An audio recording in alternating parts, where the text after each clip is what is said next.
जय महाकाल दोस्तों, मैं योगी भक्ति Ratna love and unity Bharat से। रिजेक्शन मतलब किसी को एक्सेप्ट नहीं करना, रिजेक्ट करना।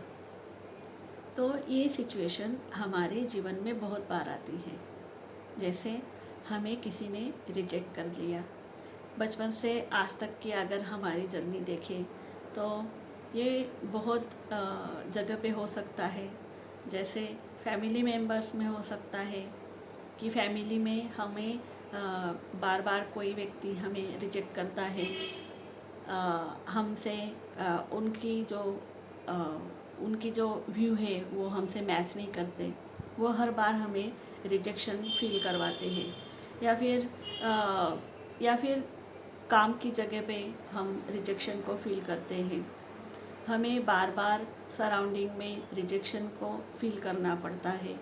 कोई हमें एक्सेप्ट नहीं करते। हम जैसे हम हैं वैसे हमें कोई एक्सेप्ट नहीं करता। ऐसे सिचुएशन बार बार आती है तो हमारे दिल में ये होता है कि हमें बार बार रिजेक्शन क्यों मिल रहा है। कोई हम जैसे है वैसे एक्सेप्ट क्यों नहीं करते। तो यूनिवर्स आपको ये सब सिर्फ रिफ्लेक्ट कर रहा है। आपको रिजेक्शन दिखाया जा रहा है क्योंकि आपने कभी ना कभी किसी को रिजेक्ट किया है, या आपने ऐसे सिचुएशन पहले भी कई बार फेस की है। तो ये सरफेस पे आया है क्योंकि आपको इसकी हीलिंग करनी है। अब टाइम आ चुका है इसकी हीलिंग करने की। अगर कोई भी इशू आपके सामने बार बार आ रहा है तो वो सिर्फ हील होने के लिए बाहर आ रहा है। उनको बस रिलीज करना बहुत ज़्यादा ज़रूरी है। तो इसलिए अगर आप रिजेक्शन को फील कर रहे हैं तो ऐसे बहुत सिचुएशन आपके भीतर होगी जब आपने किसी को रिजेक्ट किया होगा। आपने किसी को लोगों को एज इट इज़ एक्सेप्ट नहीं किया होगा।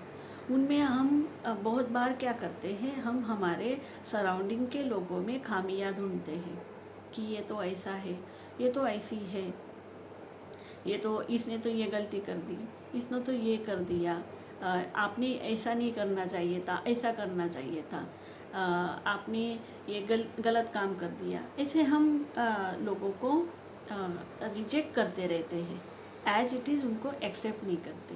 हमारे घर में भी हम हमारे बच्चों को एज इट इज़ एक्सेप्ट नहीं करते। हमें लगता है कि दूसरों के बच्चे जैसे हैं वैसे हमारे भी बच्चे होने चाहिए, लेकिन सब सेम नहीं होते। सबकी खूबियाँ अलग अलग होती हैं। लेकिन हमें लगता है कि हमारे नेबर के बच्चे ने अगर इतने मार्क मिले हैं उनको, तो मेरे बच्चे को भी मिलना चाहिए। तो हम हमारे बच्चे के भीतर जो जो उनके भीतर वो जो गुण है उनको हम तराशते नहीं, उनको देखते नहीं। तो हम हमारे जो पर्सपेक्टिव है, हमारा जो विजन है वो उन पे डालते हैं कि हम जैसे कहे वैसे ही इन्होंने करना चाहिए। तो हम उनको एज इट इज़ एक्सेप्ट नहीं कर रहे हैं। वो जैसे है वैसे उनको एक्सेप्ट नहीं कर रहे हैं। तो हम एक प्रकार से उनको रिजेक्ट कर रहे हैं। तो वैसे ही हमारे सराउंडिंग में बहुत सारे लोग होते हैं तो उनको हम बदलना चाहते हैं। और अगर वो पास्ट रेटर्स के कैटेगरी में हो तो झगड़े से बदलना चाहते हैं। पास्ट लवर की कैटेगरी में हो तो हम उनको सजेशन दे के बदलना चाहते हैं। बस हम बाहर के लोगों को बदलना चाहते हैं। क्यों बदलना चाहते हैं? हमें लगता है कि उन्होंने ऐसा करना चाहिए था, आपने ऐसा नहीं तो ऐसा करना चाहिए था, या हम बार बार उनको सजेशन देते रहते हैं। तो ये भी हम उन लोगों को एज इट इज़ एक्सेप्ट नहीं कर रहे हैं। हर एक का अपना अपना व्यू होता है, हर एक की अपनी अपनी एनर्जी होती है, उनके मुताबिक वो काम कर रहे हैं, कर्म कर रहे हैं। हर एक का अपना अपना कार्मिक अकाउंट है एक दूसरे के साथ। तो वो उनके कार्मिक अकाउंट्स के और डिवाइन प्लान के अकॉर्डिंग सब कुछ बढ़िया चल रहा है। जैसे होना चाहिए वैसे ही हो रहा है, लेकिन हम उसको एक्सेप्ट नहीं करते। ऐसे बहुत सारी घटनाएं, बहुत सारे इंसिडेंट हमारे जीवन में होती है जब हम लोगों को एज इट इज़ एक्सेप्ट नहीं करते। तो ऐसे सभी घटनाओं में हमें याद करके हमारे जो सोल एस्पेक्ट है, जो उनको बदलना चाह रहे थे, उनको मिलकर उनको हमारे भीतर मर्ज करना, और जो भी पेन है, जो भी रिजेक्शन की एनर्जी है, उसको क्लियर एंड ट्रांसम्यूट करना across all time space dimensions and realities, ये बहुत ज़्यादा ज़रूरी है।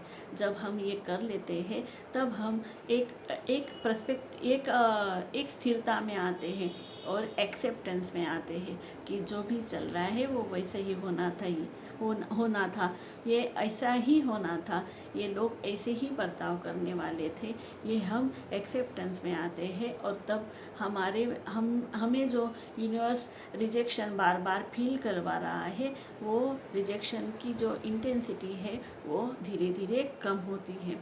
लेकिन ये एक ही बार की हीलिंग में नहीं होता। कभी कभी अगर हमारे भीतर रिजेक्शन का डीप वुंड है, हमने बहुत सारे लाइफ टाइम्स में रिजेक्शन बहुत बार फील किया है, या हमने किसी को रिजेक्ट किया है, तो ये बहुत गहरा जख्म है, उसको भरने में टाइम लगेगा और उसके ऊपर हीलिंग बार बार करनी होगी, तभी ये रिलीज होता चला जाएगा। और जब ये रिलीज होता है तब हम एक्सेप्टेंस में आते हैं। इसके लिए सिर्फ यही एक हीलिंग ज़रूरी नहीं, तो हमारे भीतर जो बहुत सारे इश्यूज हैं उनको भी एड्रेस करना ज़रूरी होता है। कई बार हम खुद को रिजेक्ट करते हैं, अरे मैं ऐसे नहीं चाहिए था, मेरी फेस ऐसी होनी चाहिए थी, मेरी बॉडी ऐसी होनी चाहिए थी, या मैं इस क्षेत्र में जाना चाहिए था, मुझसे ये गलती हो गई। हम खुद को जैसे है वैसे एक्सेप्ट नहीं करते। ये भी इशू रिजेक्शन के इशू में आता है। जब हम खुद को एज इट इज़ एक्सेप्ट नहीं करते, तब यूनिवर्स हमको बार बार रिजेक्शन का जख्म देता रहता है। और जब हम एज इट इज़ खुद को एक्सेप्ट करते हैं, एज इट इज़ लोगों को एक्सेप्ट करते हैं और उस स्थिरता में आ जाते हैं, एक्सेप्टेंस में आ जाते हैं कि जो कुछ है वो वैसे ही होना था, तो हम इस रिजेक्शन के इशू से बाहर निकलते हैं और आगे बढ़ते हैं। तो इसलिए आपको खुद पे पहले काम करना होगा। खुद को ये देखना होगा कि आप कहाँ कहाँ पे खुद को रिजेक्ट कर रहे हैं, आप कहाँ कहाँ पे लोगों को, सिचुएशंस को रिजेक्ट कर रहे हैं, उनको देख नहीं रहे हैं। जब तक आप उनको देखेंगे नहीं, तब तक आप उनको रिलीज करने के लिए आगे नहीं बढ़ेंगे।